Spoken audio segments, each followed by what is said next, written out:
Salut tout le monde, c'est Nitobag, j'espère que vous allez bien, que vous pétez la forme. On se retrouve aujourd'hui pour une nouvelle critique.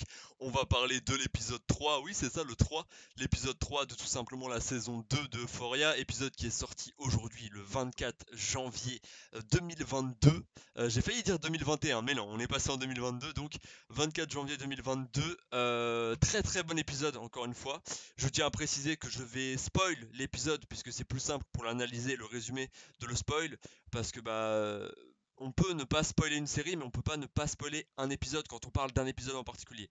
Donc il y aura des spoilers dans cette vidéo. Donc si vous n'avez pas vu l'épisode et que vous ne voulez pas être spoilé, partez de cette vidéo. Si vous vous en fichez, vous pouvez rester. On va parler de cet épisode 3, on va parler de tout ce qui se passe. Voilà, c'est une critique à chaud puisque je viens de terminer l'épisode, donc on en parle. Déjà, je voulais avant tout m'excuser pour. Vous avez vu, c'est une nouvelle caméra et tout. Enfin, une nouvelle caméra, c'est la caméra de mon ordinateur pour être précis. Du coup, il y a un effet un peu pixelisé, si je me permets, tout simplement sur la caméra. Mais bon, on s'en fout. Je suis pas là pour être un canon de beauté ou quoi. Je suis juste là pour vous parler de cinéma. Donc, j'espère que vous m'entendez bien. C'est le principal. Donc, cet épisode qui commence avec la backstory de Cal Jacobs, donc le père de Nate Jacobs. Et c'est très intéressant puisque c'est la première fois qu'on s'intéresse à un personnage comme ça, dans le sens où on avait vu les backstories de tous les adolescents qui sont maintenant adolescents et au lycée, et là c'est la première fois qu'on a une backstory d'un adulte. Et je trouve ça intéressant de voir la backstory d'un adulte. Je pense que Cal Jacobs, on ne sait pas son âge précisément, mais il doit avoir 45-46 ans dans la timeline présente. Mais en tout cas, là, on voit un petit peu son passé, ce qui l'a amené à l'homosexualité aussi, puisque on va pas se mentir. Enfin, il est un peu bisexuel quand même, on va pas se mentir, vu qu'il sortait avec une femme. Le fait que il était très amoureux de son meilleur ami, que vraiment c'était son bro qui s'appelle Dexter, un truc dans le genre. C'était vraiment son bro de ouf. Ils faisaient tout ensemble. Pas une minute ne passait sans ils n'étaient pas ensemble. Ils faisaient de la lutte, etc. Ça explique aussi pourquoi il est baraqué et qu'il s'est bien plaqué. Il a fait de la lutte, Cal Jacobs. Et donc on a toute cette backstory, tout en musique, hein, les musiques qui s'enchaînent durant cette backstory, des vieilles musiques, hein, des vieux hits, etc. Qui s'enchaînent, qui s'enchaînent, qui s'enchaînent. On n'a pas une scène sans musique. Et donc on a donc cette backstory qui est très intéressante puisque c'est vrai que Cal Jacobs c'est un personnage qui est quand même bien sur le devant de la scène. Je dirais même que c'est le personnage adulte qui est le plus mis en avant dans Euphoria. C'est un personnage qui a ses démons puisque il cache son homosexualité auprès de sa femme. Bon, son fils l'a découvert donc c'est un peu trop tard maintenant, mais il cache son homosexualité auprès de sa femme. C'est un personnage qui a ses démons, qui peut être très violent, qui a beaucoup de relations en ville, qui connaît le maire, qui connaît un petit peu tous les habitants, genre qui a des contacts dans la police, etc. Donc un personnage assez intéressant qui a beaucoup de pouvoir. Il y a des immeubles qui lui appartiennent dans la ville. Il l'avait dit dans l'épisode de la fête foraine dans la saison 1, mais le mec a carrément des immeubles qui sont à son nom. Donc voilà, personnage assez riche, assez intéressant et qui a ses démons. Et je trouve que son développement est très intéressant. J'en avais parlé d'ailleurs de la performance de l'acteur qui est complètement folle. Il joue vraiment très très bien. Donc, on apprend un petit peu plus sur son passé et on se rend compte que sa femme, enfin la copine avec qui il sortait à l'époque, qui maintenant est sa femme du coup je suppose, qui était plus belle à l'époque, hein, mais bon c'est normal, hein, la vieillesse forcément, eh bien est tout simplement tombée enceinte assez prématurément. Du coup il a dû abandonner le projet de finir avec Dexter. Dexter qui avait l'air aussi d'être homosexuel, enfin bisexuel pardon, parce qu'il sortait avec des filles, donc bon, je suppose que, ou alors c'est de l'homosexualité refoulée, j'en sais pas trop, mais j'ai quand même envie de dire bisexuel à partir du moment où vous voyez les personnages sortent quand même avec des filles et sont quand même attirés par les filles. On sent qu'il y a quand même une attirance envers les filles, mais il n'y a pas la même attirance envers les filles qu'envers les hommes, c'est vrai. Pour ce personnage-là en tout cas. Enfin, pour ces personnages-là, pour Dexter et Cal. Et du coup, on a, il va, ils vont s'embrasser dans un bar avec son meilleur pote Dexter et tout. Mais le lendemain matin, sa copine va l'appeler et va lui dire qu'elle est enceinte, qu'elle a fait 3 tests de grossesse et qu'elle est enceinte. Et du coup, voilà, et après, bon, on retourne dans la timeline du présent et on va du coup s'intéresser à Roux qui est complètement shooté, qui est complètement retourné dans la drogue, hein, comme on l'avait vu, on l'avait vu de toute façon dès le début de cette saison 2. Je trouve que dans cette saison, elle est beaucoup plus défoncée que dans la saison précédente. Vraiment, C'est assez intéressant et elle raconte tout ce truc. Elle chante au début, il y a un petit côté comédie musicale où la musique ne s'arrête pas. Elle chante, etc. Puis après, elle se rend compte qu'il y a sa sœur en fait. Elle se retourne, elle est en mode ah mince, il y a sa sœur. On revoit enfin sa sœur parce qu'on ne l'avait pas vue dans cette saison 2. On n'avait pas encore vu sa sœur Gia. Là, on la revoit. Elle a l'air d'être en forme. Enfin, elle a l'air d'être en forme. Elle est surtout énervée par le fait que sa sœur est ultra égoïste et ne pense qu'à se droguer alors que elle l'a vu faire une overdose quoi et elle s'en remet absolument pas. Gia, c'est un personnage qui est pas vraiment trop développé quand on y pense.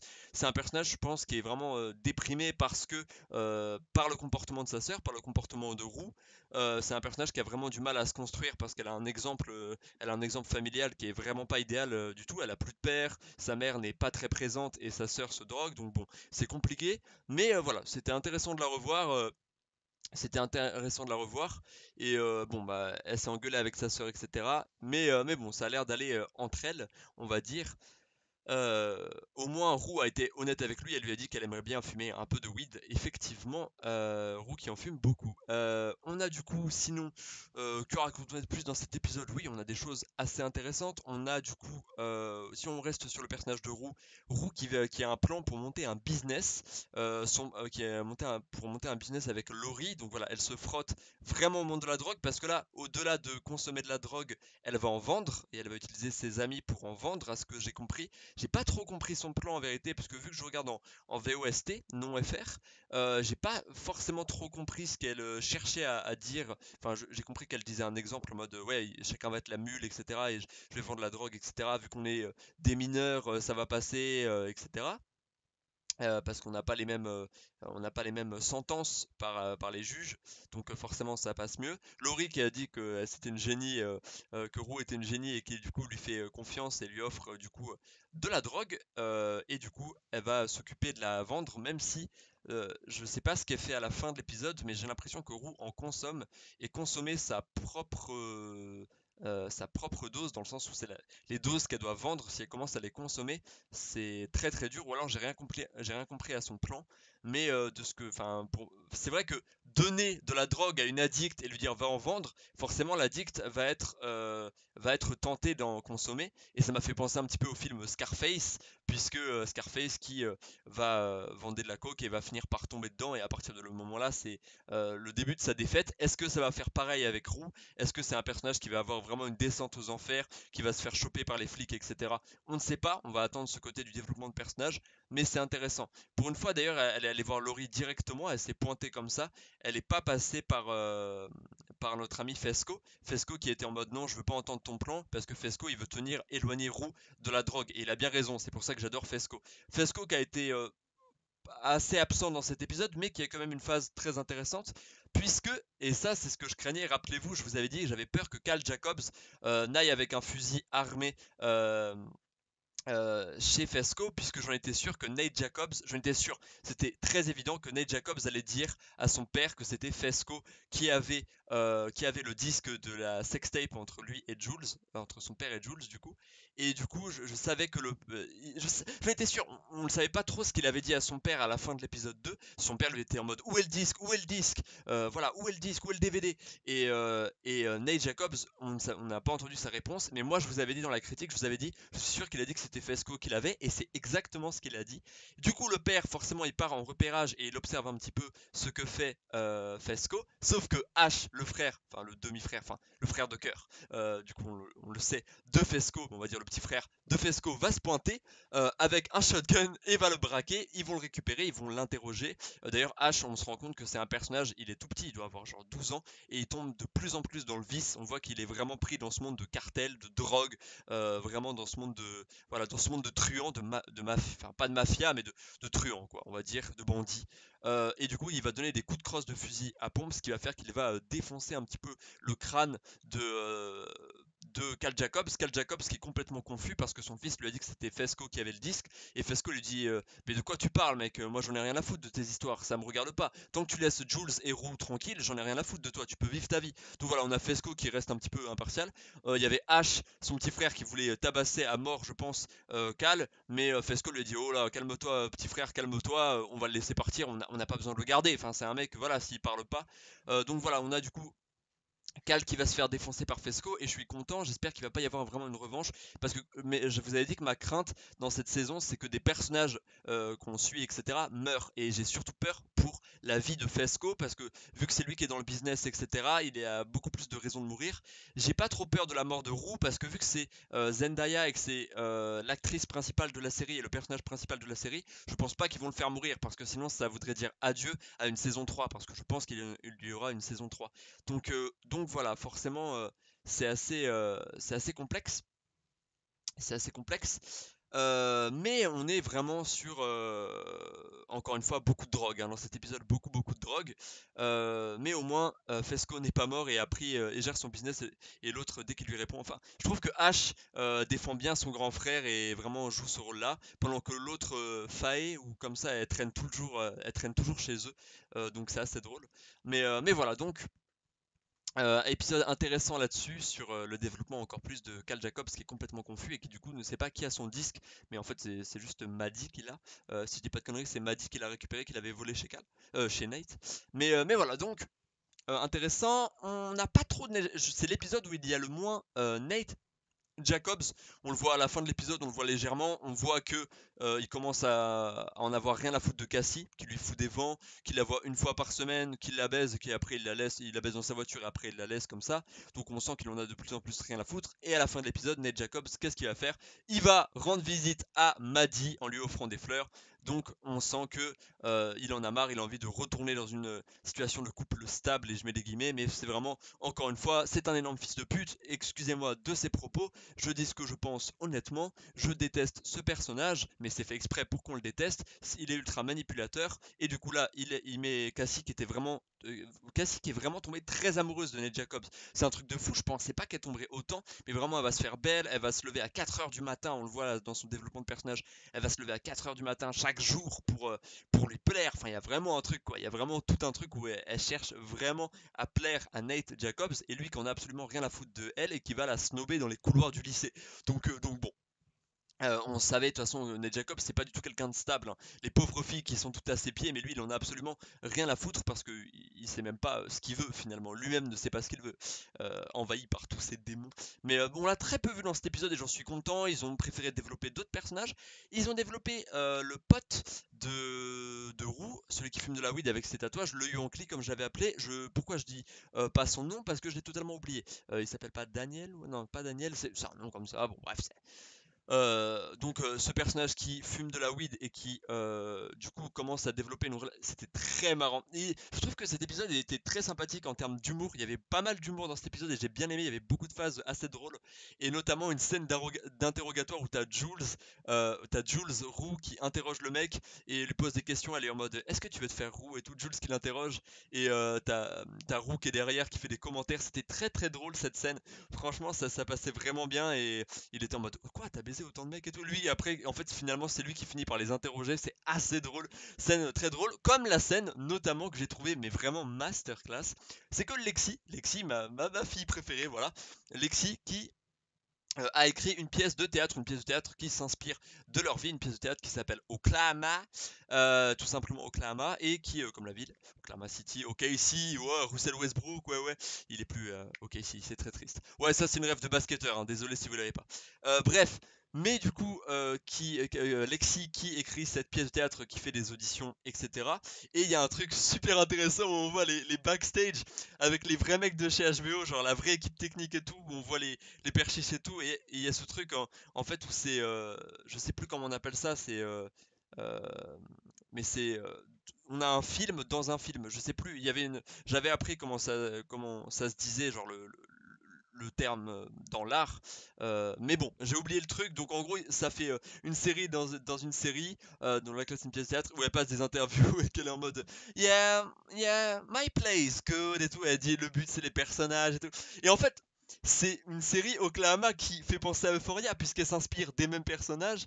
Et en fait, c'est ça qui est très drôle, c'est qu'elle est en train d'écrire une pièce qui s'appelle Oklahoma et qui est comme Euphoria, qui dénonce un petit peu la drogue, le sexe et les relations entre les personnages.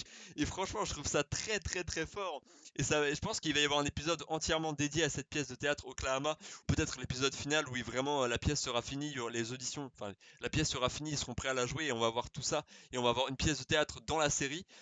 C'est assez drôle, franchement. Ça, c'est très très bien trouvé. On a aussi tout un truc où Roux fait une éducation sur comment les gens ne doivent pas cramer quand vous fumez de la drogue. Ils vont forcément le cramer à un moment donné, mais comment leur faire culpabiliser et tout.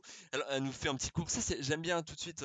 Voilà, c'est comme si on était un petit peu le spectateur. Enfin, on est toujours le spectateur, mais on n'est plus dans leur histoire. Mais c'est comme si on prenait un petit peu le dessus et qu'on écoutait un narrateur nous raconter une histoire. Donc, je trouve vraiment ces moments très intéressants. Je trouve que c'est un épisode très humoristique, hein. Encore une fois, qui dénonce certaines choses, mais un épisode beaucoup plus humoristique que les autres et beaucoup plus intéressant.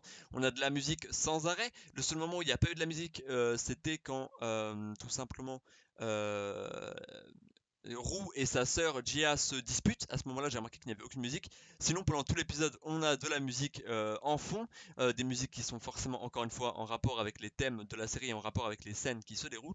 Mais j'ai trouvé ça vraiment très intéressant. Franchement, c'est un épisode, j'ai passé un bon moment devant et je trouve que c'est un épisode un peu plus chill que les autres. Je trouve des scènes assez intéressantes. On continue à développer les personnages et on a cette scène assez intéressante où tout simplement il va y avoir une grosse dispute. Elle va se disputer pas mal dans cet épisode. Il va y avoir une grosse dispute entre Roux et Ali. Ali qui est un petit peu son mentor, j'avais dit ça comme ça, qui est, lui, il la considère un peu comme sa fille. C'est un ancien crackhead de 56 ans. Et tout simplement qu'il la prend sous son aile et elle lui parle mal, elle lui répond mal, elle lui dit t'as quoi dans ta valise, tu sais, elle avait de la drogue dedans et tout. Elle est en mode elle est en mode non, j'ai des livres scolaires et tout. Lui, il est en mode ouais, vas-y, montre-moi et tout. Et en fait, elle lui a dit shut the fuck up, tu vois, des trucs comme ça. Et du coup, lui, il va commencer à s'énerver, il va péter un câble. Il va vraiment, c'est là où on va voir le côté sombre de Ali, côté sombre qu'on n'avait pas vu jusque-là. Genre vraiment, Ali avait toujours été un personnage très chill, très gentil qui apportait les conseils à Roux, et là il va vraiment être très énervé par son comportement. Il va faire un peu, elle va lui dire mais t'es pas mon père et tout. Il était en mode ouais, me parle plus comme ça et tout, et elle va dire sinon quoi, tu vas me frapper. Et là il ne répond pas et il monte les marches et il s'en va. Et donc scène assez pas déchirante, mais quand même t'es en mode bah dommage. Je trouvais moi qu'il y avait une bonne synergie, mais après Roux n'est pas stable du tout, hein. C'est une putain de craquette, hein. C'est vraiment la drogue addict horrible. Et franchement j'ai un peu de mal avec Roux des fois, même si elle est très drôle, même si elle est un peu mise en forme comme si c'était une génie, qu'elle avait des super plans, que la drogue lui permettait de prendre du recul et tout. N'oubliez pas que ça reste une drogue addict et une craquette tout simplement, et c'est vraiment horrible à voir. En vrai, elle se détruit pendant toute la série et elle se détruit encore plus dans cette saison 2 que dans la saison 1, où elle retombait un peu dans la saison 1, mais c'était moins flagrant parce qu'il y avait Jules qui l'a sauvée et tout. Là, elle est avec Jules, elle se fait un pote et tout, mais elle ne fait que fumer de la weed et là, elle va recommencer quelques drogues dures et tout. Donc c'est assez complexe, hein. Franchement, c'est vraiment, je pense, est-ce qu'elle va réussir vraiment à s'en sortir de la drogue?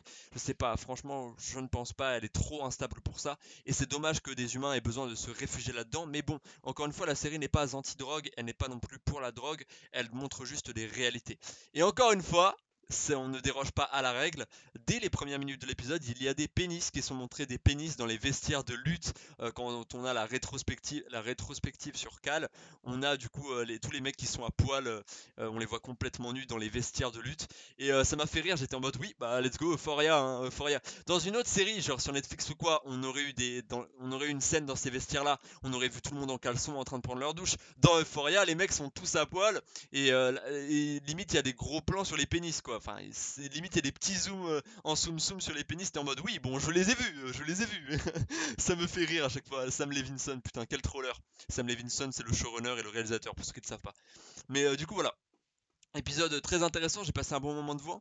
Et puis en fait, on voit à la fin que Jules, qui était jalouse du gars parce qu'il se rapprochait de Roux et qui voulait peut-être se la faire et qu'il avait un crush sur elle, et bah peut-être que finalement c'est elle qui va finir par faire l'amour et faire des choses, avoir des rapports sexuels avec ce personnage-là. J'ai encore oublié son nom, hein, je m'excuse, mais vous le connaissez, hein, le Yankee avec ses petits tatouages, comme j'en avais parlé dans l'épisode précédent avec son tatouage de Apple sur la joue et ces signes chinois là ou japonais, je sais pas, mais assez marrant, assez marrant. Donc non, épisode très intéressant. Franchement, j'ai passé un très bon moment devant. La série qui continue avec un bon rythme, la série que je trouve vraiment intéressante. Pour le moment, les 3 épisodes sont des masterclass. Je pense que l'épisode 3 est clairement le meilleur pour le moment. L'épisode 1 était très très cool, mais l'épisode 1, c'est normal, c'était le grand retour de la série, etc. Là, en forme et en réalisation, je trouve que l'épisode 3 est vraiment très très bien réfléchi, très drôle, très sympathique. On passe un très bon moment devant. C'est un peu moins casse-tête que les deux autres, parce qu'on voit moins Ned Jacobs aussi. Et c'est vrai que le fait de moins voir Ned Jacobs à l'écran, je trouve que finalement ça rend l'épisode un petit peu plus chill, un petit peu mieux.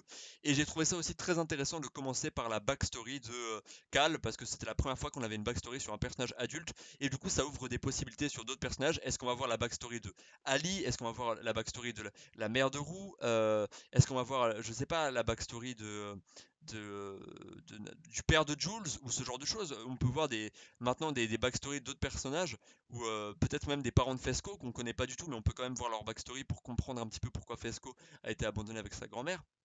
Je ne sais pas, en tout cas, ça c'est intéressant de commencer à faire des backstories pour les adultes. Ou la mère de Cassie aussi serait intéressant, la backstory de la mère de Cassie. En tout cas, voilà, c'était tout pour cette critique. J'espère qu'elle vous aura plu. N'hésitez pas à liker, commenter et à partager cette vidéo si elle vous aura plu. C'était Nitobac, votre serviteur, votre humble serviteur, mesdames et messieurs. On se retrouve lundi prochain pour le prochain épisode. Et je tiens à préciser que je suis en train de travailler sur de grosses vidéos, enfin en tout cas des vidéos qui vont durer pas mal de temps. Je suis en train de travailler sur des vidéos sur d'autres sujets, hein, rien à voir avec Euphoria, mais d'autres vidéos qui vont arriver dans les prochains jours, peut-être même demain, peut-être après-demain. Je suis en train de travailler sur ces vidéos-là. Ça me prend un petit peu de temps parce qu'il faut que je fasse du travail d'écriture. Mais voilà, c'était juste, je fais ma petite pub ici, même si je sais que mes vidéos sur Euphoria ne font pas beaucoup de vues. Je voulais en parler ici, donc voilà, je prépare des grosses vidéos sur des films, etc. Mais qui peuvent être vraiment très intéressantes et qui peuvent vous ouvrir un univers dont vous ne vous y attendiez pas. Mais voilà, je faisais ma petite promo, désolé.